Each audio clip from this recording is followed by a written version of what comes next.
bathhouse, and he would put his lamp here and enter his bath. What can I tell you? This king loved the good life. Until now, we spoke about Herod.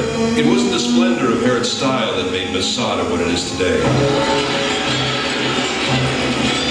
The year 66 AD, the Jews rebel against the Roman Empire. 4 years later, the temple is destroyed. Jerusalem falls. Everywhere else, the rebels were suppressed. Masada is the last stronghold where there are still Jewish rebels. And believe me, they didn't need Herod's palaces. The rooms in the wall were divided and used as living quarters. They lived from food in the storerooms, and they drank water from the cisterns, kindly left behind by Herod long ago. Right from the beginning of the excavations, signs of the rebels were found elsewhere, in the palaces, in the ritual baths, and in particular in the wall. The deepest experience I went through in Masada was when they found in this particular room the first piece of scroll. To see Hebrew letters coming out of the ground, the same letters which are used until today. Later, more fragments of scrolls were found. One I found with my own hands, but the first experience is unforgettable. Throughout the revolt, groups of refugees sought asylum on the mountain. About 1,000 rebels gathered in this fortress in the heart of the wilderness. In 73 AD, the Romans' 10th Legion arrived with thousands of armed soldiers who deployed themselves around the mountain in an enormous war machine. And the movies do it best, after the Romans, of course.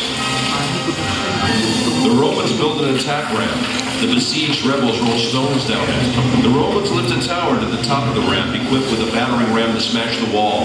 The besieged erect a wood and earthen wall to sustain the blows of the battering ram. The Romans burn it, but the wind almost burns their own tower.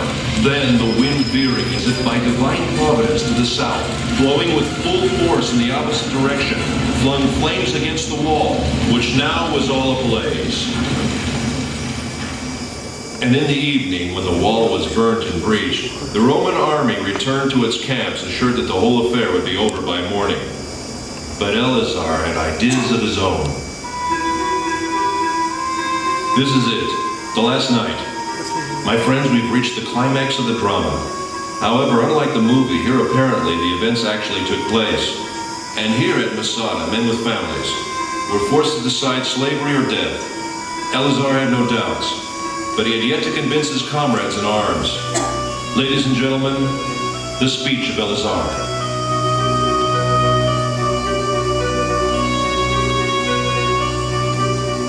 Oh, my loyal followers, the time has now come that obliges us to make that resolution true in practice. Let our wives die before they are abused, and our children before they have tasted of slavery, and preserve ourselves in freedom as an excellent funeral monument for us, as we have preferred death before slavery. Once Iga El-Yadin was asked what was the most important artifact he found on Masada. Dozens of priceless objects were found here, he answered, but if I must point to one find, it would be these ostraka. These potsherds. These may be the lots that I'm holding now. Potsherds on which the rebels wrote their names. 10 men who were chosen were the only ones who remained. Their equipment had already burned, and each of them had already killed his wife and children. Then they drew the lots. Who would kill the 9th man and fall on his own sword? And in the morning the Romans arrived, and besides 2 women and a few children, everyone was dead.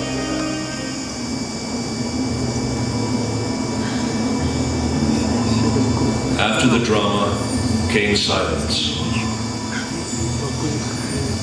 The silence was broken in the 5th century for nearly 200 years by a community of Byzantine monks. 1,200 years later, the first explorers came and rediscovered the mountain.